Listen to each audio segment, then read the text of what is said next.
Dolphin fans. Football is mighty rough. Winning gets awful tough. We're rooting for the Dolphins. Our mighty, mighty Dolphins. We're rooting for the Dolphins. Our mighty, mighty Dolphins. What is up, Miami Dolphin fans? Welcome to a special episode of the Same Old Dolphin Show. I am Aaron the Brain, joined today not by my brother from the exact same mother, instead joined by Mike from Dolphins Talk. You can follow Mike on X at Dolphins Talk. You can follow me on X at Aaron the Brain. Oh, I can't believe I've come right out of the gate and made my brother very angry by calling it X and not Twitter. Yes. But that's where we're at. We're going to get into all of the latest on the Tua Tagovailoa contract negotiations. But before we do, just a reminder, this episode brought to you by Caneswear, the place to go for officially licensed apparel for the Miami Dolphins, Miami Heat, the Hurricanes, Florida Panthers, and all of the professional and college teams in South Florida. If you're looking for the latest jersey, a birthday gift, or the newest hat to hit the market of your favorite South Florida team, check out Caneswear for their overwhelming selection of sports apparel. You can find them located at 2655 South University Drive here in Davie, Florida, home of Aaron the Brain. Caneswear has it all. And if you're not in South Florida, no worries there. Just visit caneswear.com to shop their inventory from the comfort of your home, and they'll ship it to you. International fans too. Again, that's caneswear.com. It's the spot that Miami fans shop. That's caneswear.com. Caneswear.com. So here I am. It's the summertime. It's the off season. We're through mini camp. We've got a couple of signings in the books. I'm checking every day to see if the Dolphins are signing Tua Tagovailoa, but generally, the Dolphins are kind of in the back burner. The Panthers have won the Stanley Cup final. They're hoisting the Stanley Cup. The Stanley Cup is in Fort Lauderdale Beach. People are drinking beer on Fort Lauderdale Beach out of the Stanley Cup. It's a good time. I'm watching the Real Housewives of New Jersey. I'm watching the Real Housewives of Dubai. I got RuPaul's Drag Race All-Stars, #Team Angeria. I'm having a great time. And last night, this news comes that there's this, I guess it was yesterday afternoon, but I found out about it last night because, like I said, it's in the back burner. It comes across that Jeff Darlington was on NFL Live and he had this segment.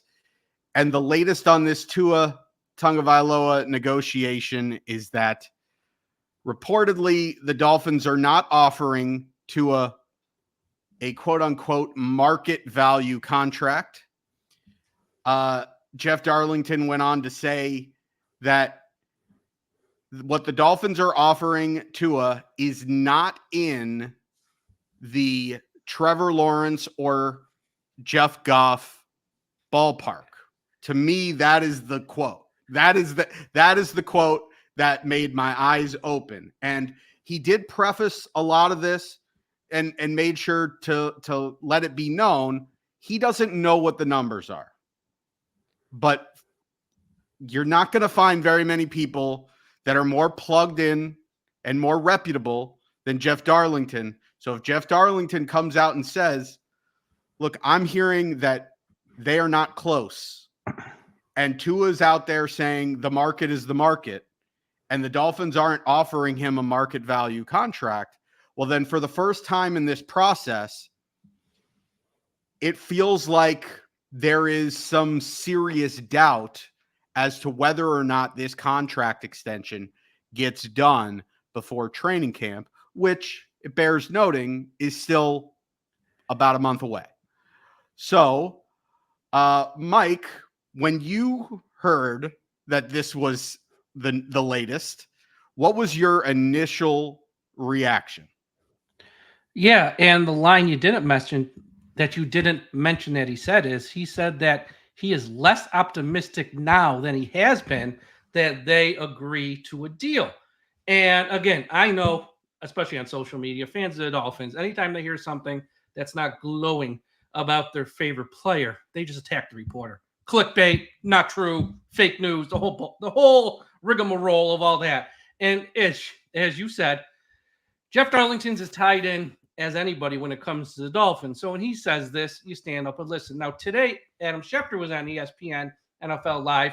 He said, what we've known or kind of what we've been hearing for a while, that the two time frames, and I do have a small cough, people, so I do apologize if I do cough a few times. The two time frames for something to get done would be the week of training camp, last week of July, or the week prior to the start of the season. But there's so much in play here, and both sides have a valid point. From Tua, he's right when he says the market is what the market is. He didn't set the market. The market is what the market is. And if it's gone to a point that's higher than what the Miami Dolphins thought, that's not his problem. The Miami Dolphins played their last game the second week of January. They've had January, February, March, April, May, June, now heading into July to get something done with him when the market was lower. So if they slow roll this, drag their feet or whatever, that ain't on him. And he shouldn't have to take less than a market deal because the Miami Dolphins waited. Then there's the other side, which from the Miami Dolphins, you look at the guys who recently got deals. Jared Goff went to a Super Bowl in LA, went to an NFC title game with the Lions. Has Tua done any one of those things? The answer is no. Trevor Lawrence won the AFC South and he won a playoff game. Has Tua done either one of those things? No. Jordan Love, which he also said, Jeff Darlington, he expects Love to get a deal before Tua, which means that market value is only going to go up if that happens. He won playoff games last year, looked very promising. These guys, I'm not saying they're quote unquote better than Tua, but their resume is a little more thick. They got more on it. Then you factor in the injuries. Those guys didn't have the long injury history in college. Tua did. They have been injured in the NFL, yes, but as I keep saying, all injuries are not created equal. You pull a hamstring, you miss a couple weeks. You break a collarbone, you miss a month or so. Like, those are normal football injuries you come back from in time. It happens. Head injuries can send you into retirement. They're looked at differently because the risk around it is different. So I understand why both sides are entrenched where they are. It makes sense. I think the big takeaway here is if the Dolphins don't like what the market is, why the heck did they wait so long? Why didn't they prioritize this? And look, maybe no matter what they offered in January, February, March, his side was just going to say no. I totally understand that. That's a strong possibility. But we're not hearing this was prioritized. We heard just like last month that the first offer was made, like recently, from, I think that was Jeremy Fowler. So, it comes down to, I know some fans are going to be like, it's negotiations, it's normal. It's negotiations, it's normal. Yeah, but then don't cry because they waited so long and they have to pay now a higher market value in a year or two if Jalen Phillips isn't here, if Javon Holland's not here, because they don't have the cap space to pay him, where maybe if they did prioritize it, all this back in February, March, and gave him a deal then, they wouldn't have to pay so much to be more cap space. Maybe they can hold on to a player or two that they wouldn't have to possibly lose. That has to be factored in as well. No side is necessarily wrong, but it's messy. And if nothing's done by July 23rd, 24th, the first day of camp, this is going to get really messy. Yeah, so you touched on a lot there, and I want to get to all of that. But the first thing that I want to really get into there was something that I don't necessarily agree with. You want to argue that Jared Goff has a thicker resume than Tua because he went to the Super Bowl in LA and he went to the NFC title game last year in Detroit. I'm not going to argue with that. Trevor Lawrence winning a playoff game where he throws 4 interceptions because the Chargers completely choke. And that's it. And aside from that, Tua has by far surpassed him by every metric. I don't think you can really make a case that Trevor Lawrence has a thicker resume than Tua Tagovailoa. You want to say, well, maybe he's got the tools and they're projecting it out and you want to build that. That's fine. But for as long as he's been in the league and for him to not have taken the step to be getting paid what he's being paid, I don't think he has as nearly as good a resume as Tua, certainly not a thicker resume.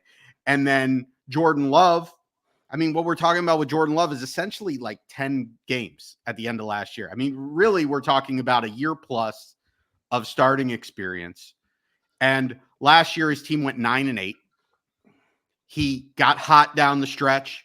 He played well. Now, did he play his best football down the stretch? And that's been the bugaboo for Tua? Yeah. And so you want to count that as a tick in the negotiations? Sure. But I'm not going to sit here and say that Jordan Love has a thicker resume than Tua, who was an MVP candidate last year, led the league in passing last year, and led the league in passer rating the year before. For 2 years, Tua has been, whether you like it or not, and whether you agree to the metrics or how you rate quarterbacks, Tua has been a top 5 quarterback the last 2 seasons. Now, how much of that is because of his weapons and because of his coach and the system and all that? That's all debatable. But at the end of the day, he's in the conversation with these guys. And so when Jeff Darlington says he expects that Jordan Love's going to get a deal done before Tua, did he also mention that he thinks Dak Prescott's deal is going to get done, or he didn't mention Dak? Prescott never came up. He mentioned Love because he said he spoke to the general manager of the Packers, and the general manager of the Packers told him that they understand what the market is and they're more than willing to give a market deal. So that's why he thinks they're on board with paying it first. And clearly what he's reporting on the Dolphins, they're not even offering a market deal, which led him to the conclusion Love will get a deal first because they're closer just on what they have to pay to keep them, where Miami, if they're not even in the ballpark of a market deal, there's clearly a larger gap that needs to be closed. Yeah, and so let's just look at it from an annual per year salary based on the numbers. And, Jared Goff's going to make $53 million a year. Trevor Lawrence is going to make $55 million a year.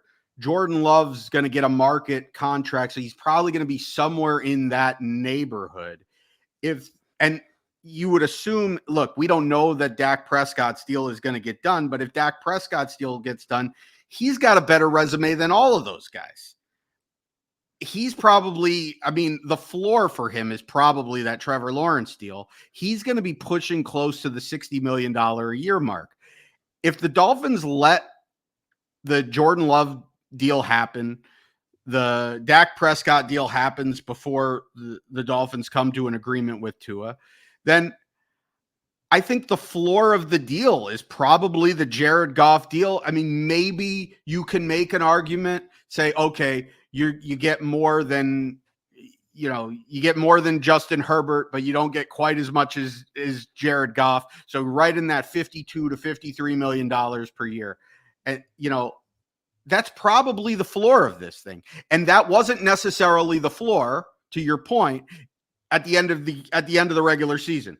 But when we found out that the salary cap was going up significantly, every time the salary cap goes up significantly, contracts are going to follow suit. And so guys are going to get bigger contracts than the guys that got paid a couple years ago before the salary cap jumped up so significantly. And that's what happens. It happens every couple of years. And so the Dolphins, by not signing him last year, by not signing him as soon as they possibly could, they've cost themselves some money in this. Now, if the Dolphins want to sit there and drag their feet and say, well, look, we made our valuation, and regardless of the salary cap, we're going to put you at this number and we're going to stick with it. I think Tua would be crazy to accept it, because I think when you look at it and you look at all the guys getting paid, Justin Herbert, I know that the perception around the league is that Justin Herbert is a better quarterback than Tua Tagovailoa. The last 2 years have not bared that out at all. Tua has been better than him. Tua has been better than Trevor Lawrence. Tua, frankly, has been better than Jalen Hurts, but Jalen Hurts, got to a Super Bowl because of the style of play and the style of offense that his team had. Tua not being in market, like in the ballpark of these contracts, like he's going to be the outlier. And so no agent worth his salt, and honestly, no quarterback worth his salt would take that contract. And so, yes, it is a negotiation. It is worth noting that it is a month before training camp. And it's worth noting that, look, where do we think Jeff Darlington got this report? He got it from Tua's agent. Of course he got it from Tua's agent. Because if the Dolphins are coming in with a low ball offer, and they're saying, this is the offer, take it or leave it. We've got 4 or 5 weeks until training camp. There's nothing that Tua's agent can do at that point to put more pressure on the Dolphins than to put it into the media. Because nothing's going on. It's not like there's some, camp that Tua can not show up to make a stand. There's literally nothing going on until training camp. So the only thing he can do is go out to the media. So you go out to the media, you put the pressure on, and maybe with all of the media pressure and, things maybe they get back to the drawing board and maybe they start talking, and maybe before training camp, something gets done. But if this drags into training camp and there is no contract, to me, the next interesting step is Tua Tagovailoa at training camp? Yeah, so on ESPN NFL Live today, they had a panel with Schefter, Ryan Clark, Brian Hoyer, which is interesting, and Mike Tannenbaum. And I know everyone hates Mike Tannenbaum. I get it. You don't like him, but that doesn't mean he's necessarily wrong in stuff he says on how the NFL works, per se, when it comes to contracts. And he was just pointing out, he thinks the holdup here has nothing to do with the money average per year. He thinks Miami would have no problem paying $55 million per year to Tua. He thinks the holdup is one thing and one thing only, which is the guaranteed money. Why? Because they're factoring in the risk of the injuries, which, again, all injuries aren't created equal. So he thinks that's the major holdup, and that's where the holdup will be until it's resolved. So that's what Tannenbaum said. And again, I know nobody likes Tannenbaum. I get it. But two things can be true at the same time. He could have sucked when he ran the Miami Dolphins, but he also kind of knows how this stuff works. So just take it for what it is. And the other thing was Ryan Clark, who said, just common sense. If I am Tua, you do not step foot in the facility on a field when training camp starts if you don't have a new deal. If you do that, he goes, it's just common sense 101. So we'll see, because I know Tua doesn't want to do that. He doesn't want to be painted as a guy who's not there, letting down his teammates and all that stuff. I get it. He's a good guy. We all know that. But this is a business as well. And we're talking about, generational wealth and life-changing money to another level. And if he's told by his agent, you cannot show up, he's going to listen to the agents. I guarantee you he will. So that's where it gets interesting. Brian Hoyer, it's so funny because he's not signed with the team, I don't believe, and they're asking him, and he looked very uncomfortable. And as we're talking about this, he goes, I'm a player, pay everyone. And then they pushed him a little bit, and he goes, well, it's kind of a system offense. You can find a lot of guys to run that. And he just felt so uncomfortable having to say that. But it was an interesting roundtable. I do have the video up on my X account at DolphinsTalk if you want to watch it. Because, again, I don't think there's a right or wrong here. I think Tua's got valid points of what he wants with a market deal. I think the Dolphins are nervous about the obvious risks involved. So I get where each side is coming to. And I think at the end of the day, what's the best interest for everyone involved? They can agree on a deal. And I think Miami obviously has to raise their offer some to make it, somewhat of a market deal and somewhat respectable. But does Tua have to lower some of the things? Maybe, he's not going to get as much as Lawrence. He can be a better quarterback than Lawrence, but there's, outstanding factors where there's less risk with someone like Lawrence or Love, even though, like you said, his resume is better. I think he has to understand that. So there's got to be a happy medium, because I think if this does go beyond the first day of training camp, and if he's not there, Tua, or if he shows up and refuses to work in 7-on-7 drills or 11-on-11 drills and just going to ride the bike every day, which is even worse, I think, this is going to be a media circus. And it's a self-inflicted one, because they've had since the second week of January to get something done. And the fact it's not now and we're taking this down to the wire, I don't know. I think that's going to – I just think it would be really bad if they can't agree to something. And, you know, if he has to play on the fifth-year option and if they have to keep the franchise tag open, is what it is. He's going to have to deal with that, Tua. I mean, there's no nice way to say it. That's life in the NFL. It's there. Miami can use those tools. They're in their pocket. I'm sure they don't want to. I'm sure they want their quarterback to be happy, not to be miserable, knowing that's, you know, his future for the next year. But that's the NFL. Yeah, so I'm glad you brought up the guaranteed money and why the Dolphins may be, you know, a little squeamish giving out those kind of dollars. And so maybe the answer here is that, you know, the Dolphins come up on their offer as far as how much they're giving per year. Maybe they come up a little bit on the guaranteed money. But ultimately, I want to look at the contracts of Jared Goff and Trevor Lawrence because there's something here that I see that makes it just like, I know a lot of people are talking about, well, you play him on the fifth-year option. And if he plays great, then you sign him to his new deal. Well, if you do that, and that's the way that you're going, well, you're costing yourself a bunch of money because then you're probably going to have to give him more guaranteed money and more per year because everything is built for him to play even better this year. He's got more weapons, another year in the system. The offensive line is still shaky, but they're going to be running essentially the same offense where you're going to try to get rid of the ball in like 2.5 seconds. And now he's got more weapons to get the ball to. He's got more running backs to where they should have a little bit more of a reliable running game if they can block. And that's still a little bit of a question mark. But if Tua goes out and stays healthy, which I guess that's the biggest question. If he stays healthy, he's going to go out and he's going to put up similar, if not better numbers than what he put up the last 2 years. And then you're going to be looking at a 3-year sample size of a guy playing at that level. And will he win the division? Will they win a playoff game? I don't know. That, you know, that's, you know, we got to let it play out to see whether that happens. We can't predict that right now. But I would say that if he stays healthy, he's going to put up great numbers. I think that's kind of a foregone conclusion. I think we'd all be shocked if he regressed, given everything that's around him and the consistency of it. And, just the fact that everything is the same. The coach is the same. The offense is the same. The weapons are the same, but better. And he's gotten better every single year.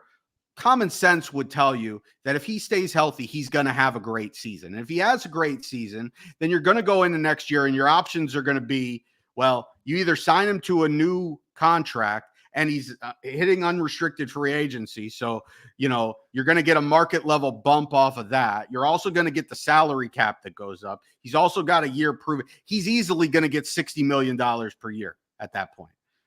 So, you're costing yourself at least $8 million per year, not to mention how much of the guaranteed money by doing that. And then you get people, well, you don't have to do that. You could give him the franchise tag. And yeah, you could give hurt you in other areas though. You could give Tua the franchise tag, but the entire offseason, we've talked about how not only are the Dolphins, trying to make a run at it in 2024, but really they're playing for 2025. And that's the year that they're really going all in. And I don't know how you go all in for 2025 if you've got Tua Tagovailoa eating up a $42 million cap space because you franchise tagged him. That means going to be very difficult to bring back Javon Holland. I mean, it might be difficult to bring back Javon Holland regardless. What does that mean for Tyreek Hill? Are they moving on from that contract? Are they giving Tyreek Hill a contract extension? What about another guy with an expiring deal? David Long Jr., who right now is your best interior or your best stack linebacker. It's going to make it very difficult to bring back a guy like that. It's going to make it difficult to hang on to other guys. There's going to be other guys that are cap casualties on this roster. And you're also not going to have as many resources to go out and bring in other key free agents because you've got Tua eating up $42 million of your cap because you decided to franchise him. Whereas, you could probably do what Detroit did next year. Jared Goff's cap hit 32.6. So that's a difference of $10 million. That's at least one good player or two good players. You know what Trevor Lawrence's cap hit is next year? 17 million. The year after that, 24 million. That's about right. I mean, if you give Tua the extension, you're probably talking about a difference of about $20 million in cap space. That's a huge number that you can use to retain players or bring in new players that are ultimately going to help you win a Super Bowl. And it's difficult to win without that. And all you got to do is give Tua a contract extension to do it. And then you say, well, we don't want to be tied into Tua for 4 years or 5 years. And don't sign him. Yeah, exactly. But the thing is, let's look at the Jared Goff contract. They gave him a 4-year extension. In the third year of his deal, in 2026, I'm sorry, in 2027, because it was a contract extension. He got 24, 25, 26. In 2027, if the Lions were to move on from Jared Goff, he's got a dead cap of $29.2 million, but they'd save about $25 million or $25.4 million or whatever by cutting him. So they're really only taking like a $5 million loss at that point. So it's like a contract. At the end of the day, like, look, if this is your guy and this is the guy that is best to run your system, if you think there's another quarterback out there that can run this system just as good, or there's a quarterback out there that can run this system about 80% as good, and you can get him for a fraction of the price and still win a Super Bowl, then more power to you. I don't think that guy exists right now. It's certainly it's debatable as to whether that guy exists, and I think it's even more questionable as to whether that guy is going to be on the market. And that's the bigger issue. Yeah. And so if that's the case, look, at some point you gotta bleep or get off the pot. And so you can sign Tua and you just say, look, for the next 3 seasons, we're making a run at trying to win this thing with Tua. And if he plays great, you're never going to see the massive cap number because these contracts are all built in ways, and we see it every single year with Chris Grier. They're built in ways where you can always manipulate the cap space. You can always restructure. And if he doesn't play well and you don't want to restructure the deal because you don't want to push that down, you don't want to kick that can down the road further, well, then 3 years later, you move on from Tua, but you're still building this team. You still got a really solid foundation, and then you can get your quarterback at that point. But if Tua plays really, really well, you're never going to see the massive cap number. You've got him locked up. The salary cap is only going to go up every single year. It's only going to get more expensive. Not only does it get more expensive every couple of months when you wait and the next guy signs, you wait another year, you franchise him, and then he plays well again. How much you think you got to pay him the next year? And plus, we're very close. And plus, we're very close to going to an 18-game season. When you get an 18-game season, that's more games the NFL can sell. It's a Peacock, Netflix, Amazon, where all that money is going to come in, and it's going to bump up the cap even more because the players won't say yes unless they're getting more money for more like real games. So it will continue to go up. But I agree with a lot of what you're saying. You either want them or you don't. And if you do, figure this out. It's been long enough. And if you don't want them, well, that's fine. I guess. I don't know. I mean, we've gone down the road this far with him, and now he's coming off the best year he's ever had where he stayed healthy, led the league in passing. Now we're going to, you know what? Now we're going to pinch pennies with him. And the logic doesn't make any sense here. And I know some fans are just yelling, it's negotiations. Yeah, but it's going so slow. It's hurting the team. Okay. That's the problem. Yeah. This is moving at a snail's pace where it's only hurting them more. And I don't know. I mean, there has to be I don't know. This is a lot of frustration with Chris Grier at times. For a lot of the stuff he does well, and there is a lot, don't get me wrong. But it's stuff like this. And even when we look back at Christian Wilkins, you know, everyone said, well, they were never going to pay him $27. Well, did Chris Grier try to pay him 2 years earlier when they could? Or did they wait till the last minute when he priced himself out of the market? Because and everyone yelled, oh, no, he just refused to sign. But those people don't know. They don't know nothing.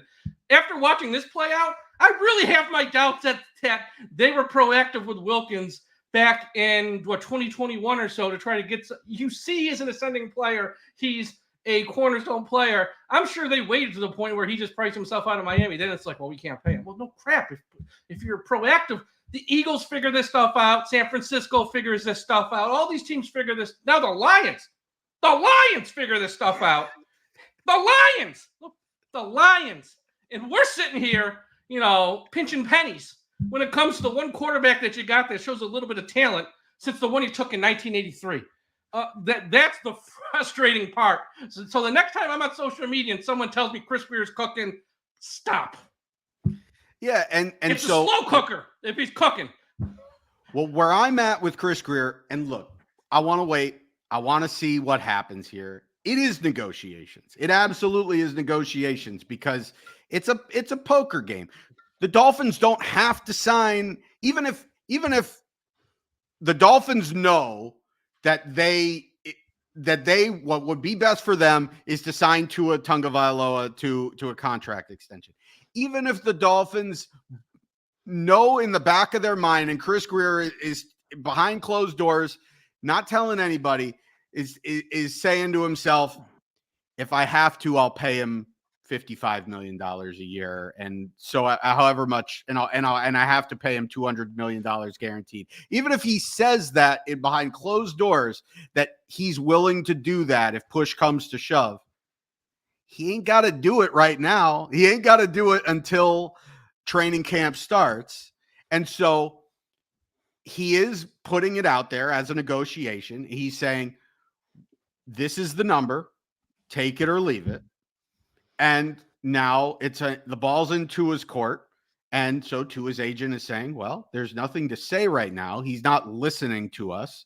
He's not coming off of his number. So we're going to go to the media and we're going to make this a little bit ugly. And as this gets a little bit uglier and uglier and we get closer and closer to that deadline of training camp, maybe that number comes up. So maybe the deal gets done. Now, if it doesn't, though, what it looks like to me, and I think if this deal doesn't get done by training camp, I agree with Ryan Clark. I don't think Tua steps onto the facility. I think it gets ugly. And I don't know. I mean, I don't know how long Tua holds out. I don't know who blinks first in that situation. I honestly don't. I hope it doesn't get to that. But if it gets to that point, where I'm at with Chris Grier is his track record is showing. And remember, he came over from the Patriots. He is a Belichick guy. He is modeling when he first got the keys to be the GM. What did we hear? He brought in Brian Flores. We want to be the Patriots of the South. It's looking very reminiscent of the quote unquote Patriot Way.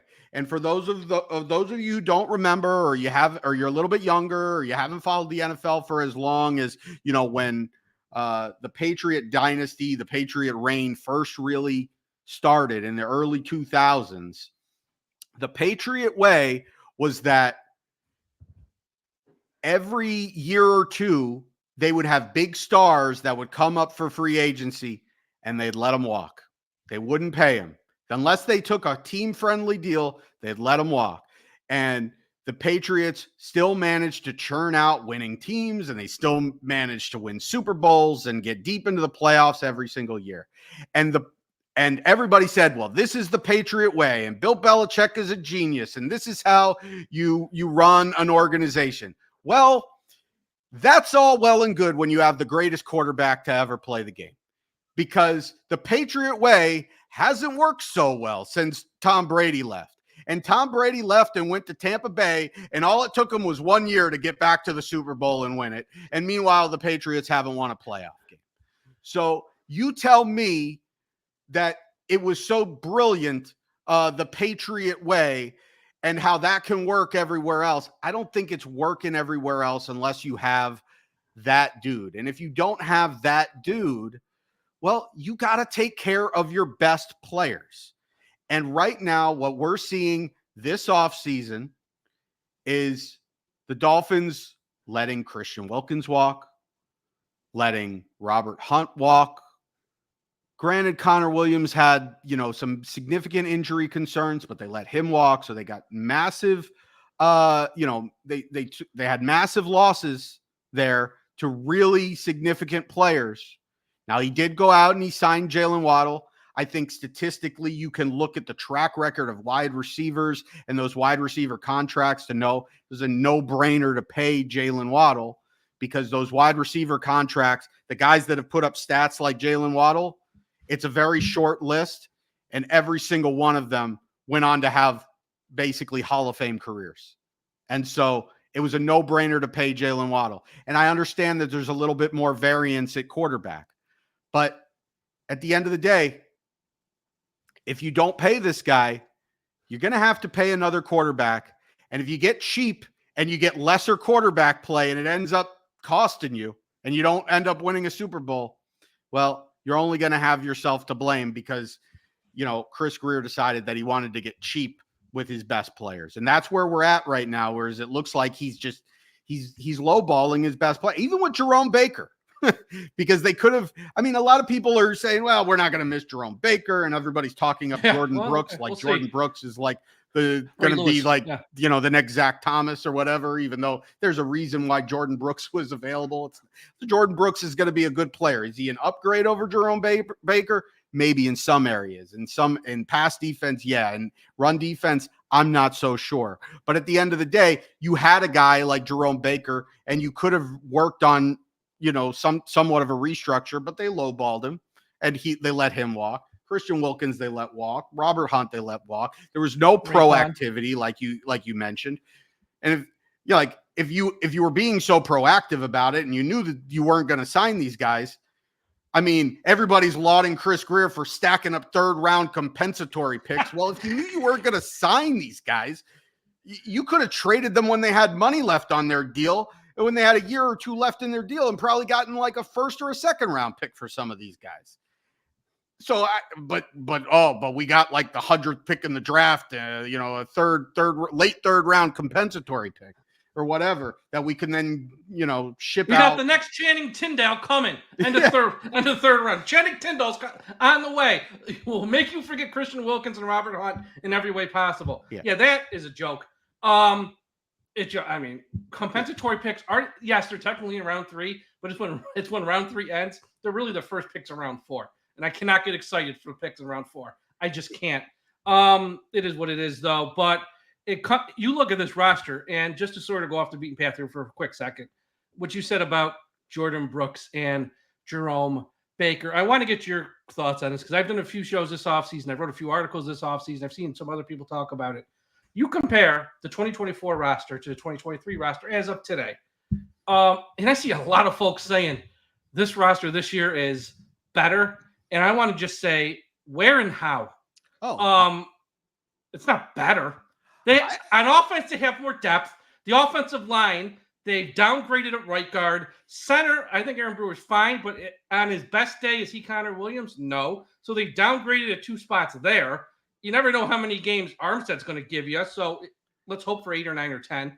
And then on the other side of the ball, we lost 2 safeties in their mid-20s, and we signed 2 old men in Marcus. May's not that old. We signed Jordan Poyer, who's going to be 33. May, I think it's like 28, 29. Shaq Barrett's going to be 32. Campbell's going to be 38. I mean, we went from a very young team with ascending players to a very old team where we got to hope these guys can A, stay healthy, and B, continue to play at close to the level they've played at recent years because their age. We know guys start to decline a little. I don't know if it's a better. I mean, is it like greatly worse? No, it's not greatly worse, but it's not better on paper. I mean, you look at the front three. I like Calais Campbell as much as the next guy, but he's 38. I mean, he's 38. At some point, this might end. I hope it's not this year, but you got guys like Tart, Neville Gallimore, who are just marginal NFL players, really.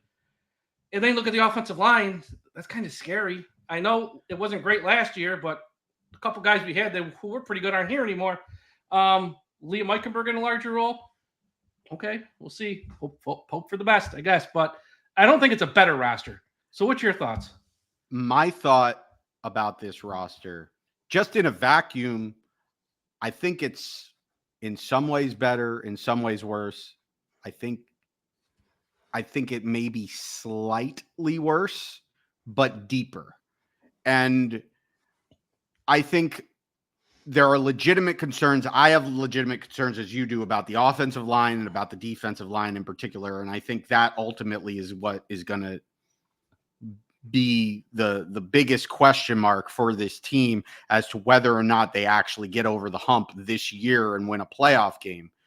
But I think that when you look at the offense as a whole and you say, well, if your game plan last year was we got to get rid of the ball in like 2.5 seconds or less, and when you were able to do that, you had great success, but where you had difficulty was when either your wide receivers got injured or teams basically doubled Tyreek Hill and doubled Jaylen Waddle to kind of take them out of it. You didn't have another option that you could go to. I think the Dolphins have other options. They have a deeper breadth of weapons that Tua can go to actually still get rid of the ball quickly and build. And they can also build things off of this offense because, 2 years ago, after the Dolphins struggled down the stretch and everybody said, oh, well, the Chargers, they lost that game against the Chargers in LA, where the offense looked terrible because they basically bracketed Tyreek Hill and Jaylen Waddle and nobody could beat them and they couldn't figure out how to do anything. And they said, well, they figured them out. And then the next week they had trouble against the 49ers and the offense completely collapsed down the stretch. And everybody said, well, everybody figured out McDaniel's offense. Well, I think the offense built some things off of it. They were throwing the ball in different areas of the field that they weren't having success with the year prior. But I think things got derailed a little bit because of the injuries to both Tyreek Hill and Jaylen Waddle down the stretch.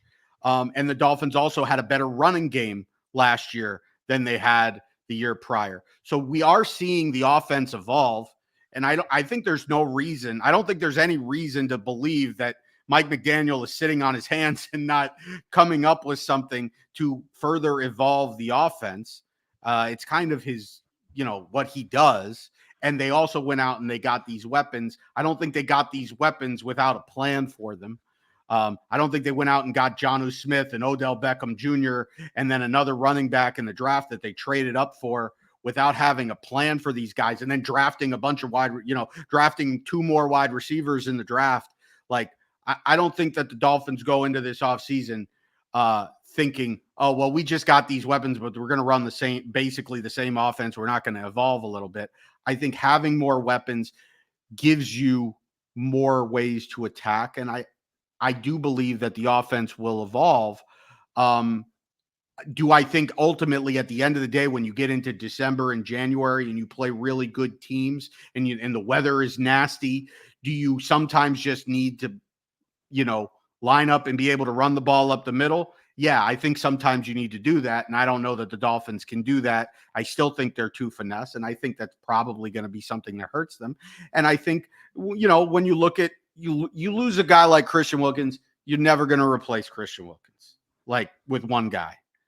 But I think if you look at what the Dolphins have done, particularly with the additions, with the addition of Calais Campbell, what the Dolphins basically did was they basically filled half the snaps of Christian Wilkins and got an upgrade for Emmanuel Ogbah on the edge. Or at the very least, it's an upgrade over both Raekwon Davis and Emmanuel Ogbah. Because Calais Campbell can do both of those things, play inside and play on the edge. And frankly, he does it better than Raekwon Davis on the inside. And he does it better than Emmanuel Ogbah on the outside. And so, is he going to replace Christian Wilkins? No. Is it a massive hole that ultimately you're going to feel at some point in the year? Yeah, probably. But what's amazing about what Chris Grier has done, as much as I've killed him on this episode, is that the Dolphins went into this offseason like 40-something million dollars over the cap. And everybody was talking about, man, how are you going to even fill the competitive roster? Are you going to be able, are you going to lose all these guys? We had the day where people were literally saying is like the darkest day in Dolphins history because they lost like Christian Wilkins and Andrew Van Ginkel and Brandon Jones and Raekwon Davis. And we're laughing about it now because at the end of the day, like Brandon Jones, I think between Marcus May and Jordan Poyer, I think you make up for that. Raekwon Davis with Calais Campbell, you more than make up for that. Andrew Van Ginkel, I think between Shaq Barrett and Chop Robinson, I think you make up for that. The three guys that you're missing are the three big guys that you lost, which is Christian Wilkins, Connor Williams, and Robert Hunt, the interior of this team. I think on offense, based on the style of the offense and the weapons around them and the coach that you have who understands what he has and understands, how to build an offense around it, I think they'll be a very good offense. I still think they're going to it'll be very interesting to see what they look like on 3rd and 4th and short. Are they still going to are they ever going to run the ball up the middle? Or are they going to just say, well, we could throw the ball on 3rd and 4th and short because you can't stop us because we have so many weapons? I don't know. I honestly don't know. But I think that the team in general, if you were to say they look the same or they're the same or they're slightly worse, but then next season they're going to be in a much better cap health situation where the only thing that you need to address next season is the interior offensive line and the interior defensive line, well, then sign me up. I think we're in really good shape. But the biggest piece of that puzzle is signing Tua to a contract extension. Because if you don't, and you end up either moving off of him entirely and bringing in some other quarterback on a short-term deal with a big cap number who's not going to run the system as good as Tua because he's going to be new to the system and he might not be as good as an anticipatory thrower. He might not have quite the same accuracy. Or you franchise Tua, and that means you have to cut so much more of this talent. I don't think that's a recipe for winning in 2025. And if that's where they were thinking, if that's where they were going, well, then I would have told them, well, then you damn well should have done whatever you had to do to bring in Christian Wilkins, Robert Hunt, and Connor Williams back and still go out there because frankly, they could have restructured Tyreek Hill and they could have signed Christian Wilkins. And frankly, depending on how they structured it, they could have restructured Tyreek Hill. They could have given Jaylen Ramsey a contract extension. They could have signed Connor Williams, or they could have signed Christian Wilkins and Robert Hunt with the cap numbers that they had this year. And they could have gone all in on this year if they really weren't sold on Tua. The fact that they didn't tells me that they are sold on Tua, and that I think still to this day, I do think that a deal will get done before training camp, but it's looking a lot more bleak now than it was 48 hours ago. I agree, and that's all Jeff Darlington said yesterday. And so I know a lot of fans who got their number 1 jerseys that they sleep in every night, and they get very upset anytime someone says anything critical about their quarterback and the Dolphins. So you're like, clickbait, fake news. Folks, he didn't say it's not going to happen. He's just saying it's, he's less optimistic now than he has been all offseason, because he's been the one guy all offseason saying, Miami's told me that's their guy. They want him long term. And now he's like, well, I'm getting other information here that is sort of contradicting that. So not saying it won't happen, just saying he's less optimistic of it happening. And I think that's, a fair report. And the 2 big dates, when I had on Mike Florio last week on our podcast, he said the same thing. The week of training camp is the next bridge to cross. What happens there if something's not done? And then you fast forward to early September, the start of the season. Could you see Tua hold out all the training camp and then show up week 1, be okay, guys, I'm ready to play? They might be like, we haven't been here for a month, and we're going to go with Mike White the first few weeks until – I'm not saying it'll get to that point. But if the guy holds out all the camp, shows up for week 1, I don't see, that's where it gets messy. But I do think something will get done by the end of July. And if not, we're going to be talking about this every day. And because it's going to be the biggest news story in the NFL, if it's not, unless they put out a statement saying, we're not going to pay him, he's going to play out the year. And then maybe, like, if they put out that statement, then it sort of kills the story, and then everyone kind of knows.